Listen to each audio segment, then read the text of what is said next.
캄보디아에서 범죄에 가담해 구금됐던 64명이 국내로 송환된 가운데 이 중 45명이 충남경찰청에서 수사를 받았습니다. 충남경찰청은 45명 전원에게 구속영장을 청구했습니다. 충남의 한 사립고등학교 정교사 채용 과정에서 교장이 금품을 요구하며 면접 문제를 유출한 정황이 드러났습니다. 전교조 충남지부는 교장의 즉각 파면을 주장하고 있습니다. 최근 5년간 전국에서 1,100여 건의 구급대원 폭행 사건이 발생한 것으로 집계됐습니다. 이 중 83.8%는 주취자에 의해 폭행이 일어난 것으로 나타났습니다.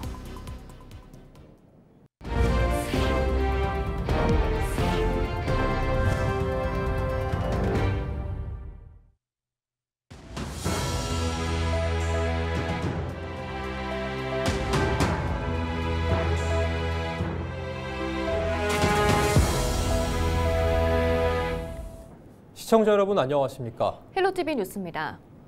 지난 주말 캄보디아에서 구금됐던 다수의 한국인이 국내로 들어왔습니다.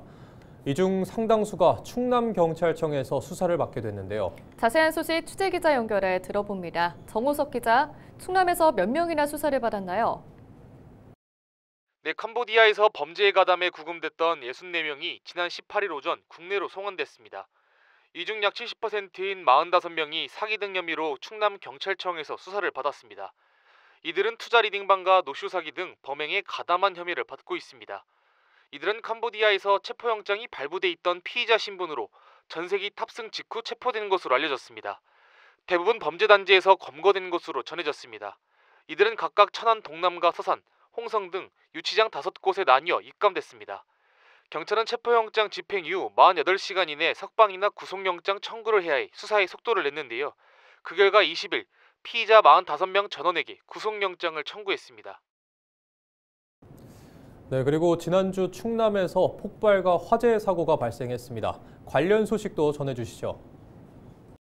네, 먼저 지난 17일 오후 5시 40분쯤 서산시 부성면의 한 단독주택에서 폭발 사고가 일어났습니다. 해당 주택에서 60대 A씨가 소각하던 쓰레기 더미에서 가스라이터가 폭발한 겁니다. 이 사고로 A씨가 전신에 2도 화상을 입는 등 중상을 입고 병원으로 이송됐습니다. 다행히 생명에는 지장이 없는 것으로 전해졌습니다. 다음 날인 18일 저녁 8시 30분쯤 천안시 동남구의 아파트에서 화재가 발생해 45분 만에 진화됐습니다. 연기가 발생한다는 신고를 받고 출동한 소방당국은 불이 난 집안에서 50대 남성 B씨를 발견해 병원으로 옮겼습니다. B씨는 찰가상을 입고 연기를 흡입한 것으로 전해졌는데요. 다행히 생명에는 지장이 없는 것으로 알려졌습니다. 집안에서는 양초가 불에 타 녹아내린 흔적이 발견됐습니다. 소방당국은 멀티탭에서 불이 시작된 것으로 추정하고 정확한 화재 원인과 피해 규모를 조사하고 있습니다. 헬로티비 뉴스 정호석입니다. 네, 오늘 소식 여기까지 듣겠습니다. 보도국 정호석 기자였습니다. 다음 소식입니다. 충남의 한 사립고등학교의 정교사 채용 과정에서 교장이 금품을 요구하며 면접 문제를 유출한 정황이 충남교육청 감사에서 드러났습니다. 전국 교직원 노동조합 충남지부에 따르면 교육청은 최근 공주의 사립고에 대한 감사에서 이 같은 정황을 파악했습니다. 또 해당 학교는 성적이 우수한 학생들도 특별반을 편성한 뒤 특별반에만 제공한 기출문제에서 시험 문제를 내는 등 특혜를 준 사실도 드러난 것으로 전해졌습니다. 충남교육청은 해당 교장을 청탁금지법 위반과 업무 방해 혐의로 경찰에 고발했습니다.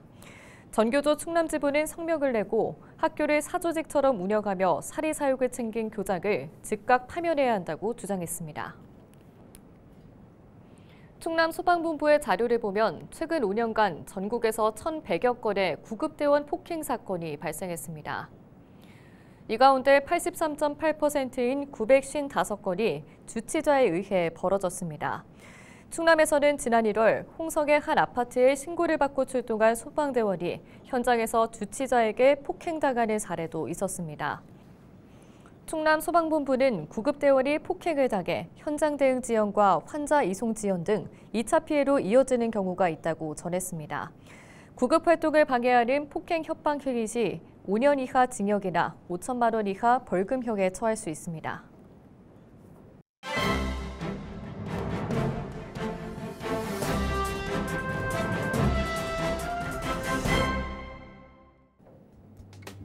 충청투데이 기사입니다. 박은종 조국혁신당 의원실에 따르면 전국적으로 장애인 주차 표지를 위조 또는 변조해 사용하다 적발된 사례는 2022년 2,319건, 2023년 6,061건, 지난해 7,141건 등입니다. 올해 들어서는 8월까지 5,115건인데요. 충청권의 경우 대전은 2021년 38건에서 지난해 286건으로 652% 늘었습니다. 올해는 이미 지난해 수준을 넘어선 301건에 달하는데요. 세종은 더욱 심각합니다. 2021년 8건에서 올해 8월 117건 등으로 4년 새 1,363% 급증했습니다. 충남은 2021년 94건에서 올해 8월 현재 211건으로 124% 늘었습니다. 박 의원은 이같이 장애인 주차 표지 위변조가 횡행하는 것과 관련해 관할 지자체의 관리 소홀이 문제라고 지적했습니다. 공문서 위변조는 법정형이 징역 10년 이하로 중범죄로 담당 공무원은 범죄를 인지하고 고발해야 하는 의무 조항이 법에 명시돼 있지만 고발하지 않고 과태료만 부과하는 사례가 많다는 건데요. 박 의원은 과태료를 500만 원으로 올리고 주차 표지 위변조 적발 시 관할 지자체에 위반자 고발 의무 등을 내용을 담은 장애인복지법 개정안을 발의할 예정입니다. 지금까지 신문브리핑이었습니다. 김태흠 충남지사와 김동곤 청양군수가 청양 지천댐 건설 문제를 두고 날선 공방을 벌이고 있습니다. 20일 열린 청양 군민과의 대화에서 김 지사는 김 군수가 댐 건설에 대한 명확한 입장을 밝혀야 한다며 앞으로 환경부의 댐 건설 관련 지역 공론화 결과를 지켜보며 대응하겠다고 밝혔습니다. 이에 대해 김 군수는 지천댐 건설 관련 주민들의 우려사항과 그에 대한 대책 마련을 환경부에 요구했지만 전부 받아들여지지 않았다며 이 상태로는 국민을 설득할 수 없다고 밝혔습니다. 한편 환경부는 청양 지천댐을 포함한 전국 7개 신규 댐 후보지에 대해 지역 공론화와 대안 검토를 거쳐 최종 추진 여부를 결정할 계획이라고 밝혔습니다. 지금 14개 중에서 7개를 이제 공론화를 과정을 거친다라고 했으니까 저는 환경부의 그런 공론화 과정을 좀 보고 대응을 하겠다 하는 말씀드리고요. 청양군이 20일 농림축산식품부에 농어촌 기본소득 시범사업 대상지로 최종 선정됐습니다. 이번 공모에 전국 49개 지자체가 신청했으며 농림축산식품부는 이 중 7개 지역을 선정했습니다. 충남에서는 청양군이 유일하게 이름을 올렸습니다. 이에 따라 청양군은 군민에게 내년부터 2년간 매월 15만 원씩 기본소득을 지급하게 됩니다. 청양군은 사업 추진을 위해 내년 상반기부터 조례 제정과 대상자 등록, 시스템 구축 등 행정 절차를 추진할 계획입니다. 서산시가 국민행복민원실로 재인증됐다고 20일 밝혔습니다. 행정안전부가 주관하는 국민행복민원실은 전국 지자체와 교육청 등을 대상으로 민원실 운영 실태를 평가해 우수기관을 선정하는 제도입니다. 서산시는 지난 2020년 국민행복민원실로 최초 인증을 받았으며 올해 재인증에 성공했습니다. 이에 따라 오는 2028년까지 국민행복민원실로서 지위를 유지하게 됐습니다. 서산시는 사회적 약자 전용 창구 운영과 다자녀 가정 대상 여권 무료 등기 서비스 등을 제공했습니다. 홍성군이 오늘 30일부터 나흘간 열리는 글로벌 바비큐 페스티벌을 앞두고 숙박업소를 점검합니다. 이번 점검은 오는 24일까지 진행되며 점검 대상은 관광객 이용이 많은 호텔과 모텔 등 숙박업소 67곳입니다. 홍성군은 이번 점검을 통해 숙박시설의 위생관리 실태와 청소 상태, 침구류 소독 여부 등을 점검하고 바가지 요금 근절과 미성년자 불법 투숙 방지에 나설 방침입니다. 위반 사항을 적발하면 현장 지도 또는 관련 법령에 따라 행정 조치에 나설 계획입니다. 청운대학교 라이즈 사업단이 맞춤형 디지털 전환 역량 강화 교육이 눈길을 끌고 있습니다. 먼저 사업단은 푸드테크 활성화를 위해 식품산업기업체가 참여하는 디지털 비즈니스 운영 교육을 했습니다.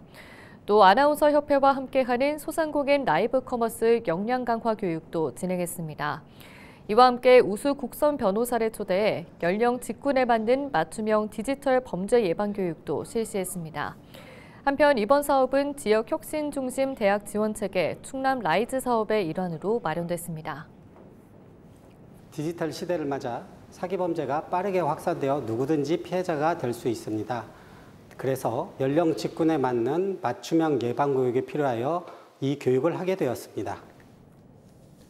홍성군이 가을철 산불 조심 기간을 예년보다 2주 앞당겨 20일부터 오는 12월 15일까지 운영합니다. 이에 따라 홍성군은 해당 기간 군청과 읍면에 산불 방지 대책 본부를 설치할 계획입니다. 또 산불 발생 요인을 사전에 차단하기 위해 논밭두렁 소각행위 집중 단속과 산불 원인자 강력 처벌 홍보 등을 추진할 예정입니다. 이와 함께 산불 발생 시 신속한 대응을 위해 산불 진화를 위한 헬기를 임차하고 다음 달부터는 산불 감시원 운영을 시작할 방침입니다. 서산시가 오는 25일 오전 11시부터 오후 8시까지 소문난 거리 축제를 개최합니다. 이번 축제는 1호 광장부터 3일 상가 사거리까지 이르는 중앙로 일원에서 진행됩니다. 축제장에선 바이올린과 비보이 등 다양한 공연을 즐길 수 있습니다. 이와 함께 거리 패션쇼와 플리마켓, 푸드트럭 등 다양한 행사도 마련됐습니다. 한편 이번 축제 기간 중앙로 일원은 차 없는 공간으로 운영됩니다. 홍성군이 농어촌의 인력 부족 문제 해소를 위해 오는 24일까지 2026년도 외국인 계절 근로자 프로그램 참여 농어가에 신청을 받습니다. 신청 대상은 지역 내 농어업 경영체에 등록된 농어가와 농어업법인입니다. 신청을 희망하는 대상자는 주소지 읍면 행정복지센터를 통해 접수하면 됩니다. 외국인 계절 근로자의 근무 기간은 최대 8개월이며 근로시간은 주 35시간 이상으로 보장됩니다. 충남도가 오는 24일까지 120억 미만 시군 발주 공사 현장을 점검합니다.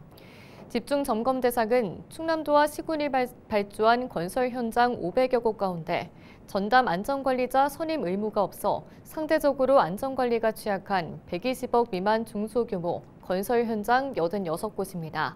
도 시군관계 공무원과 고용노동부 등 110명으로 구성된 집중 안전점검반은 건설 현장에서의 추락, 끼임, 부딪힘 등 사고 요인을 살필 계획입니다. 태안군이 다음 달까지 태안국제원예치유박람회 입장권을 할인 판매합니다.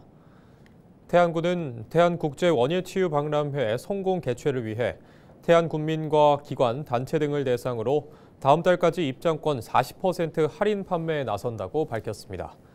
박람회 입장권의 현장 판매가는 15,000원으로 올해 11월 할인권을 구매하면 9,000원에 입장할 수 있습니다. 단 할인 판매의 경우 단체 및 우대 등 추가 할인은 불가합니다. 이번 조치는 내년 4월 개최되는 박람회에 대한 국민 관심과 참여를 유도하기 위해 추진됐습니다. 청양군이 고향사랑기부제 답례품 공급 업체를 추가 모집합니다. 모집 대상은 청양 지역 내 사업장을 둔 개인과 법인, 단체로 농축산물과 가공식품, 관광 등 다양한 분야의 답례품을 직접 생산, 배송하거나 서비스를 제공할 수 있는 업체를 대상으로 진행합니다. 참여 희망 업체는 다음 달 3일부터 7일까지 청양군 누리집을 통해 신청하면 됩니다. 업체 선정은 청양군 답례품 선정위원회 심의 등을 거쳐 최종 선정되며 내년부터 답례품 공급에 나섭니다. 오는 25일 홍성군 만해 야구장에서 제4회 홍성군과 함께하는 김태균 야구 캠프가 개최됩니다. 캠프는 홍성군 홍보대사인 김태균 해설위원이 주관하며 KBO 리그 전현직 스타 기아 최용우와 두산 정수빈, 한화 김진영 등 8명이 코칭 스태프로 참여합니다. 캠프에서는 기본기 훈련과 실전 모의 경기, 토크 콘서트 등이 진행될 예정이며 투수와 포수 등 포지션별 맞춤 지도를 받을 수 있습니다. 서산시가 오는 25일 성림 근린공원 잔디마당에서 제4회 온가족 축제를 엽니다. 서산시가 주최하고 서산시 가족센터가 주관하는 이번 축제는 가족과 함께하는 행복 만들기를 주제로 진행됩니다. 이상으로 뉴스를 마칩니다. 시청해주신 여러분 고맙습니다.